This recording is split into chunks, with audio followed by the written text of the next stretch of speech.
Hey, welcome back to Laurence's McKenna channel on LFC. If you haven't already subscribed, then please do hit it. And if you don't want to yet, just wait till the end of the video. I hope that we convince you. Let's talk a little bit about this Liverpool 4-1 win as they go into a real glut of games in this time. Liverpool follow this, of course, with the Carabao Cup final, then the FA Cup just a couple of days later against Southampton, then Forest in the league, followed by a week and then Man City. Now, there are obviously hopes when going into these games. You want to make them as easy as possible for the entire squad, but looking at the start of the game, I think a lot of people, including me, probably looked at that starting lineup and thought, right, Luton will think that this team is gettable. In a sense, it acts as a form of motivation for the opposition, knowing that there aren't some of the massive names in there. And to an extent, I think that's kind of a good thing for Liverpool. People are often looking at this Liverpool side and looking for the big names, those big players, Salah, Nunez, Diaz, especially back in the day, they had that front three. And then obviously at the back, you're always looking for Virgil van Dijk or Alisson or even Konate in that back line. Liverpool didn't put that out as a starting lineup this evening. In fact, there are a number of names in there that I think even last season people would have doubted. Kevin Kelleher, Joe Gomez. People wouldn't have known who Kwanzaa was last season. They wouldn't have known who Bradley was last season. They wouldn't have known any of our midfielders because none of the midfielders that started for Liverpool, at least the midfielders that were written in the formation on the TV would have started for Liverpool. Of course, Harvey Elliott probably was a starter last season, I think, right? Cody Gakpo should be, and then of course Luis Diaz. So when people are talking about heavy rotation within this team, obviously it's forced rotation, but it's all down to the fact that this new system that Klopp has been perfecting, trying to coach into the team, trying to get this side to understand, trying to get them to always just chug on with it, is now understanding that system. I'm not sure that in the previous system under Klopp, and I know they were trying to be more adaptable and possession-based, you could have been this adaptable. There were some roles that were just so specialised to some of those players, so specific in those areas, and obviously they were so well briefed about it, that it just made the game that much easier if they were in it. Jordan Henderson on that right side of the midfield, very often Thiago Alcantara controlling a lot of that, Fabinho in that area. But there's one player that unlocks so much of it for the rest of this team now, Endo. If you're looking even at just the influence on the average positions within the side, then you're looking at Endo. I know that obviously that can be influenced by Alisson or Kevin Kelleher behind that, or Van Dijk or whoever. Look at the average positions for A, the fullbacks, B, the rest of the midfielders in there. What is McAllister now doing? What's Gravenberch allowed to do? Who else can we unlock in this team? Cody Gakpo drops a little bit deeper, and then you've got those two wingers overlapping. It's a bit of a trend at the moment in this side to look for the other name. Look at the players who are carrying the ball. Look at the players who are always on the ball. Wataru Endo is probably, if not the most crucial player in a team when we're playing someone like Luton Town. I get it, there's high pressure down the field. He basically unleashes that side and goes, go down the field, do that, do whatever you need to. I'll be here, I'll be here, I'll be here. And he's massively underrated, not only because he only costs 16.2 million or something crazy, but also just because sometimes his touches can look a little clunky. Sometimes his turns can look a little long. Sometimes it looks unconventional. Klopp doesn't really seem to care about that. That island of misfit toys idea, which has been at Liverpool for such a long time, again has unlocked another international talent that went underestimated. And you've got to give not only Klopp credit for coaching and Pep Lijnders credit for coaching the way that he does, but also the Liverpool scouting staff, I want to say, and George Schmidt. I think he really deserves some credit for the summer that we had and the complete rebuild of this midfield that's allowed Liverpool to ride out some of these games with a lot more experience. Let's talk a little bit about Jurgen Klopp.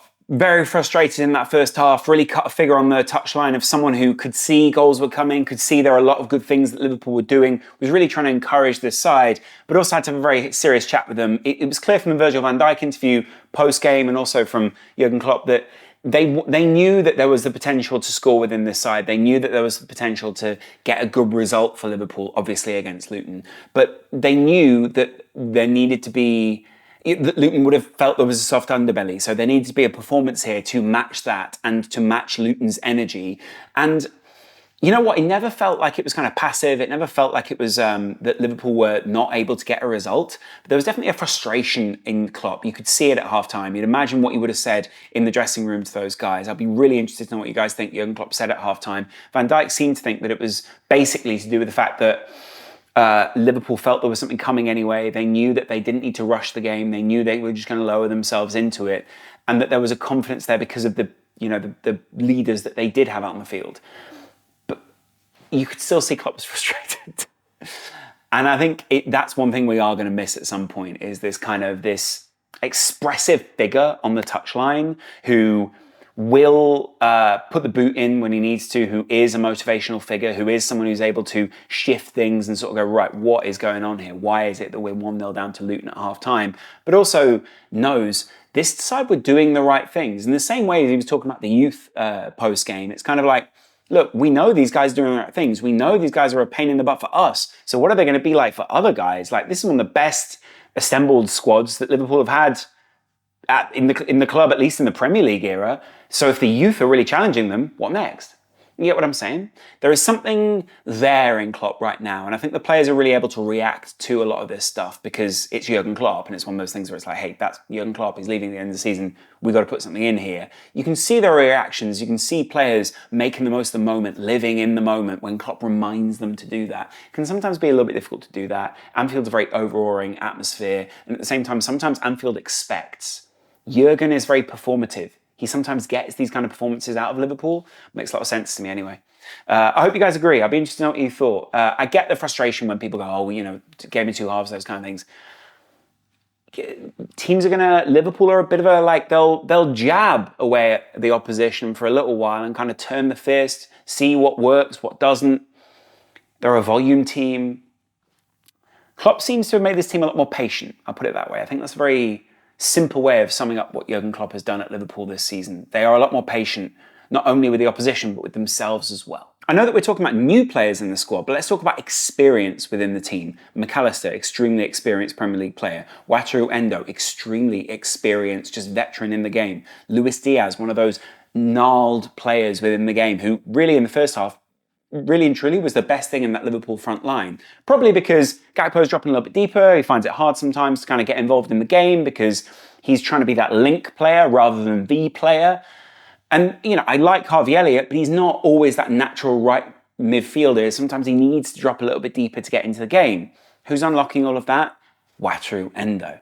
And of course, then, if that pushes McAllister down the field, I think it genuinely allows McAllister to play as an actual 10. It's a long time since I've seen a Liverpool player playing with a number 10 as a number 10 for Liverpool, but he plays in that creative position. There's always people on the run. There's always a pass that he's trying to unlock. And then Ryan Gravenberch, I think he's coming into his own in this team. It's quite clear that there is a kind of Gini Wijnaldum type position there for him where it will always go underappreciated whatever he does. But when he does have those little moments, people are like, hold on a minute, this guy looks actually quite good. There's a lot of self-sacrifice within this Liverpool team right now. There's a lot of passion. There's a lot of understanding that if they continue with this system, if there is the sacrifice, then the wins will earn these people the respect, will earn these people the titles, and ultimately will earn these people their place in the team. Klopp is made people probably acutely aware of that. And you can see that different to other seasons where maybe there was a bit of I think Liverpool got towards the point where their big names were more dictatorial in the dressing room, where it was a bit more like, there was maybe a bit more, hey, these guys are the starting 11, we need to get it over the line here, and they didn't a number of times. So I think the synergy broke down towards the end of that run that we had with that previous side.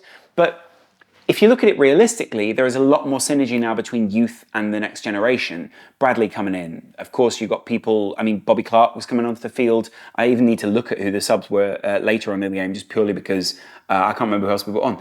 Yes, we put on Bobby Clark, Dans, and McConnell.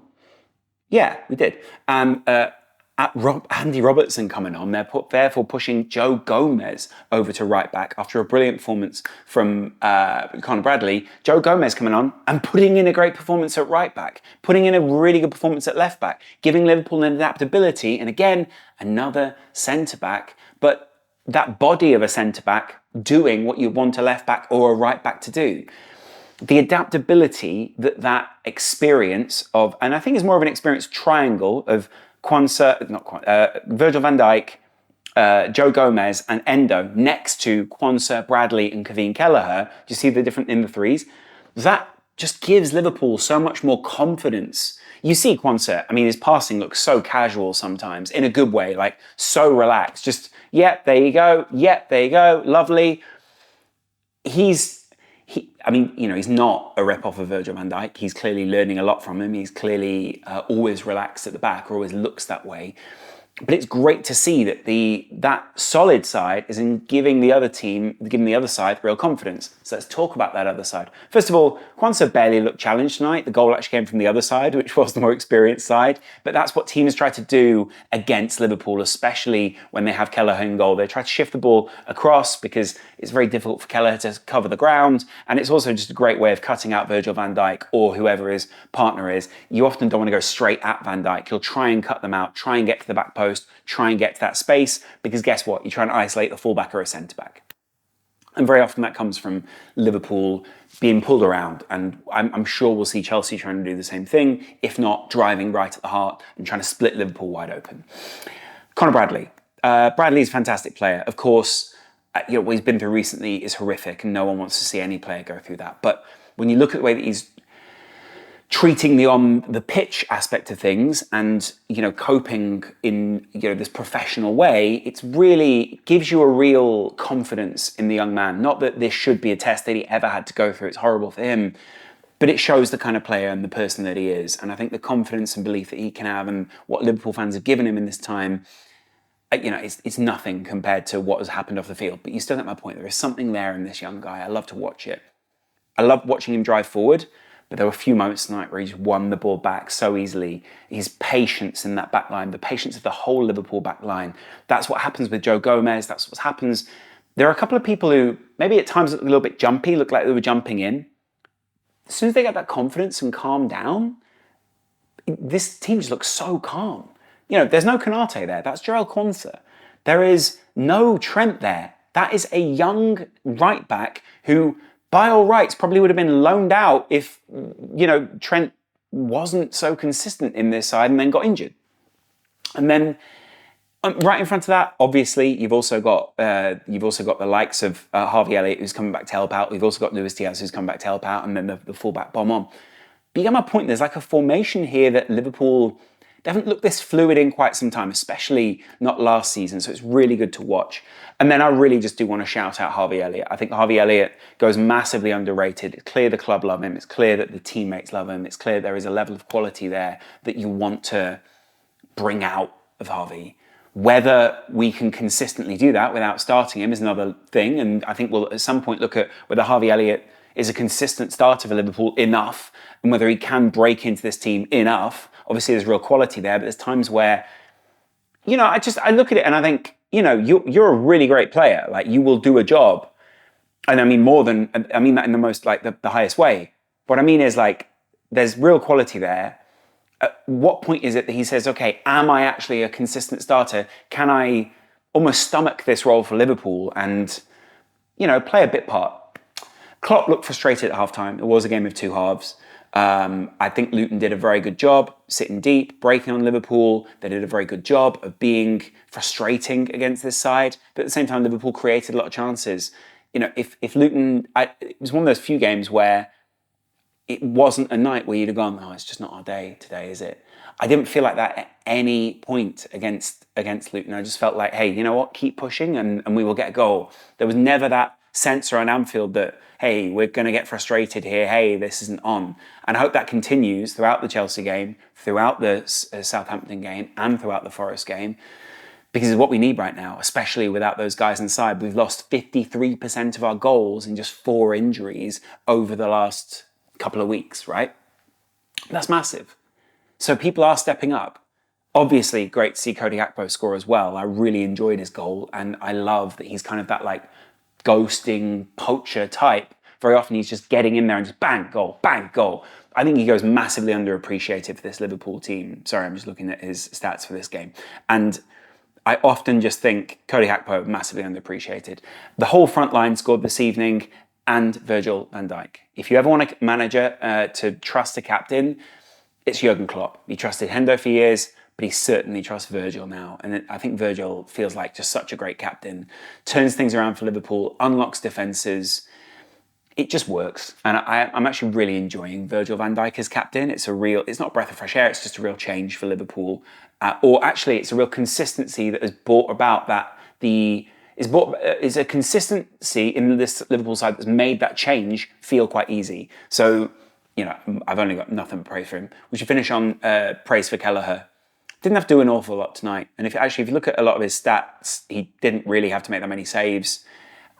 Goals prevented, they barely had that many chances. I felt like if he's growing in confidence game after game.